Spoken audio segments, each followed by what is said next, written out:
अल्हम्दुलिल्लाह हमारे जो सफ़ेद चावल हैं या उबले हुए चावल हैं वो बिल्कुल बिल्कुल तैयार हैं। रहीम अस्सलाम वालेकुम। एक नया दिन, नई उम्मीद, नए जोश, नए जज्बे, नई रेसिपी और नए जायके के साथ अलीफ किचन में मैं हूँ आपके साथ आपका होस्ट वलीद रज़ा। मैं उम्मीद करता हूँ कि आप तमाम लोग बिल्कुल ठीक ठाक होंगे, खुशबाश होंगे और अपनी बहुत ही खूबसूरत सी, बहुत ही प्यारी सी लाइफ को बड़े अच्छे तरीके से गुजार रहे होंगे। अलीफ किचन में आज हम लोग क्या बनाने जा रहे हैं वो हम आपको बताएंगे बाद में। लेकिन उससे पहले अगर अभी तक आपने मेरा YouTube channel Alif kitchen subscribe नहीं किया तो उसको जल्दी से सब्सक्राइब कर लीजिए और साथ ही साथ बेल आइकन को दबाना मत भूलिएगा ताकि मेरी जितनी भी लेटेस्ट रेसिपीज़ हैं वो सबसे पहले आपको देखने को मिले। तो आइए चलते हैं रेसिपी की जानिब और देखते हैं कि आज हम अलीफ किचन में क्या बनाने जा रहे हैं। तो आज हम अलीफ किचन में बनाएंगे सफ़ेद चावल, जिसे हम उबले हुए चावल भी कहते हैं। मुझे अमूमन बहुत सी ख़वातीन ने कहा था कि आप सफ़ेद चावल जो होते हैं जो दाल के साथ खाए जाते हैं वैसे सफ़ेद चावल बनाए जाते हैं, वो किस तरह से बनाएं कि वो खिले खिले जो है वो रहें, हर चावल जो है वो बिखरा बिखरा अलग-अलग हो। तो आज मैं आपको वो वाले परफेक्ट चावल बनाने की रेसिपी दूंगा कि जो अगर आप लोग मेरी टिप्स एंड ट्रिक्स पे अमल करेंगे तो इंशाल्लाह आपके जो चावल हैं वो बहुत अच्छे खिले खिले बनेंगे। तो आइए चलते हैं और देखते हैं कि सफ़ेद चावल बनाने के लिए हमें किन किन चीज़ों की ज़रूरत है।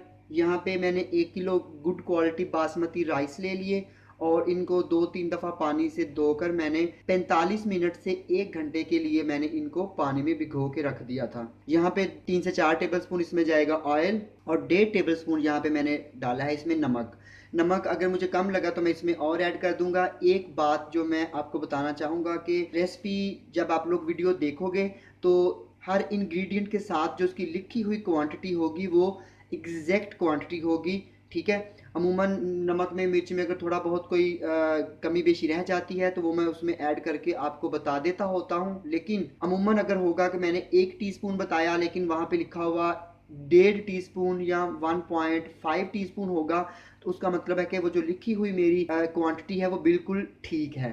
तो यहाँ पे मैंने 1 किलो चावल लिए। अमूमन मैं क्या करता हूँ कि अगर मैंने 1 गिलास चावल लिए तो उसमें मैं 1.5 गिलास जो है वो पानी डालता हूँ, ठीक है। आप ये बात ज़हन में रख लें। अमूमन कहा जाता है कि जितने चावल हों उससे डबल पानी डाल दें, कभी भी ऐसा नहीं करना आप लोगों ने। मैंने यहाँ पे 1 किलो चावल लिए तो इसमें मैंने 1.5 लीटर जो है वो पानी डाला है। ये इधर कढ़ाई में पानी मैंने उबलने के लिए रख दिया था। तो ये हमारे पास जो है वो 1.5 लीटर पानी था। तो इसमें मैं डालूँगा चावल। तो यहाँ पे मैंने लिया था 1 किलो चावल लिए थे मैंने और 1.5 लीटर पानी बॉयल करके मैंने उसमें ये चावल डाल दिए। साथ ही साथ मैं इसमें डाल दूंगा ये नमक जाएगा और इसके साथ ही मैं इसमें डालूंगा 3 टेबल स्पून तक ऑयल। ऑयल डालने से क्या होगा कि हमारे चावल जो हैं वो एक तो उसमें शाइन आ जाएगा, चमक आ जाएगी और दूसरा नंबर पे वो ड्राई ड्राई से नहीं होंगे। अब आपने क्या करना है कि कवर करके इसको पकाना है कि इसमें एक बॉयल आ जाए। तो जब बॉयल आ जाएगा तो फिर मैं आपको दिखाता हूँ कि नेक्स्ट हमने क्या करना है।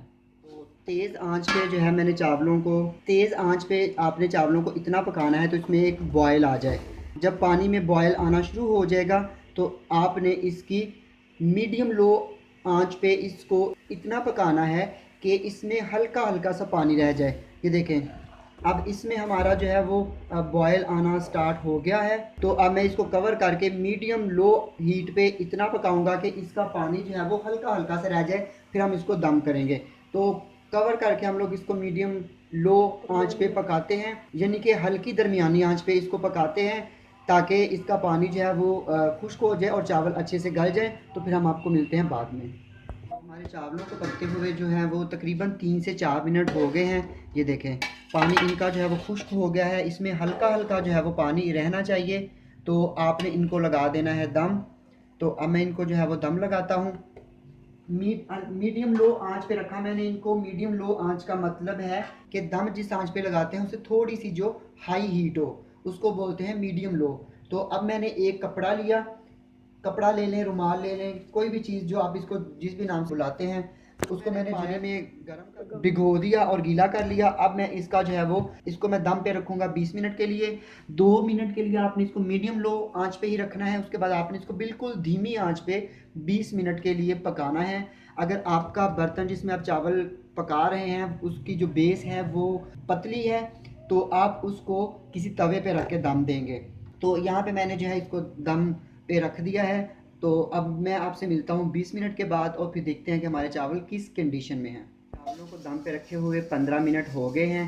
तो अब हम इनका दम खोल लेते हैं और देखते हैं कि हमारे चावल जो हैं वो कहाँ तक पहुँचे हैं।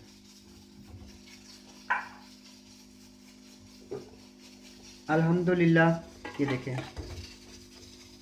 हमारे चावल जो हैं वो, ये मैं आपको ऊपर से जो है इस दफ़ा चेक करवा देता हूँ। ये देखें, ये देखें हमारे चावल जो हैं वो बिल्कुल फुल पक चुके हैं। ये देखें,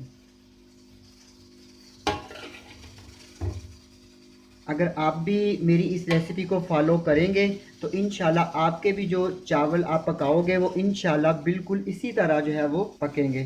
तो चावल जो है अब मैं इनको प्लेट में निकाल कर आपको इनकी फाइनल लुक जो है वो दिखाता हूँ।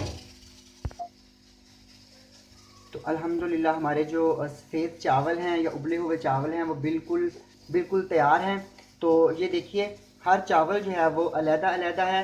तो आप भी मेरे इन टिप्स एंड ट्रिक्स को फॉलो करिएगा और फिर मुझे कमेंट बॉक्स में बताइएगा कि आपके चावल किस तरह से बने और आपको ये मेरी रेसिपी जो है वो कैसी लगी। अमूमन कुछ सादी सी चीज़ें भी देखने में ऐसी होती हैं कि लगता है कि बिल्कुल ईज़िली बन जाएंगी, तो लेकिन जब उनको बनाया जाता है तो फिर उनमें जो है वो कुछ मुश्किलात आती हैं। तो यहाँ पे हमारे चावल जो है ये बिल्कुल रेडी हैं और मैं उम्मीद करता हूँ कि आपको मेरी आज की ये सादी सी बिल्कुल रेसिपी चावल बनाने की बिल्कुल अच्छी लगी होगी।